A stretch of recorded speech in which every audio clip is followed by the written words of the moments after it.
sociologue, je suis professeur universitaire et j'ai commencé à faire mes travaux sur les questions de migration, de circulation dans le continent africain, entre les deux rives du Sahara, mais aussi entre l'Afrique et l'Europe. Et sur le terrain, je me suis rendu compte qu'il y avait, notamment au Maroc, énormément de souffrances liées à une vision très particulière de ce que devrait être la migration et à une réaffirmation de l'identité, des frontières qui lui sont liées.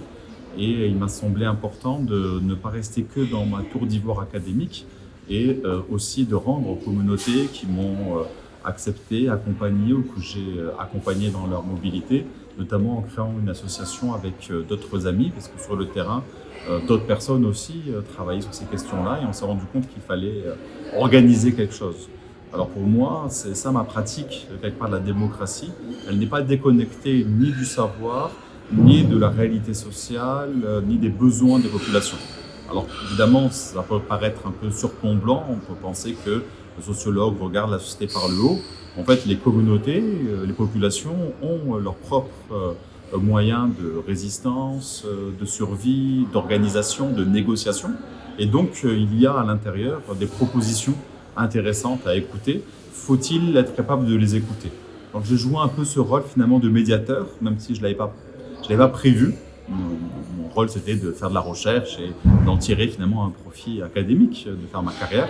Et en fait, j'ai été happé, malgré moi, quelque part, par l'urgence et la réalité, notamment autour des questions migratoires et des frontières qui tuent.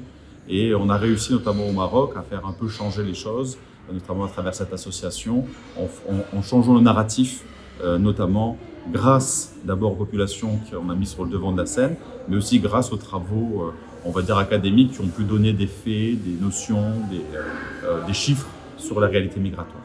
Alors ici aux Assises, si il y a un moment qui avait tenu particulièrement votre attention, ce serait lequel?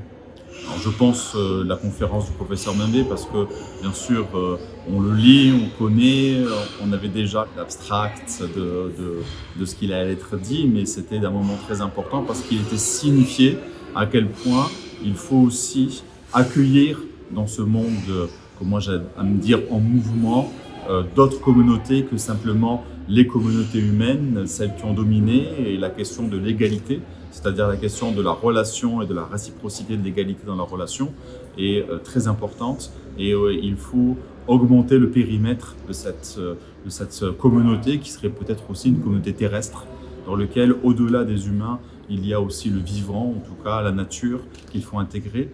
On dit souvent dans la novlangue des business schools, de la gouvernance mondiale, les institutions restent, les individus passent, et on oublie que les institutions sont des créations humaines, et on oublie que dans les institutions, il ne peut pas y avoir que la question du droit, des lois ou des murs. Il faut aussi y mettre le vivant, il faut aussi y mettre les autres, nos autres éléments qui nous permettent en fait de vivre. Et on n'a pas suffisamment institutionnalisé finalement les forêts, l'eau. On l'a vu d'une manière soit nationale, soit privée, et il est temps de revenir à ce qui précédait le capitalisme et la création des États-nations, c'est-à-dire la gestion des communs par les communautés. L'en commun, c'est peut-être la proposition la plus forte, parce que c'est un en commun qui dépasse l'Afrique et les populations africaines, qui intègre aussi les autres vivants.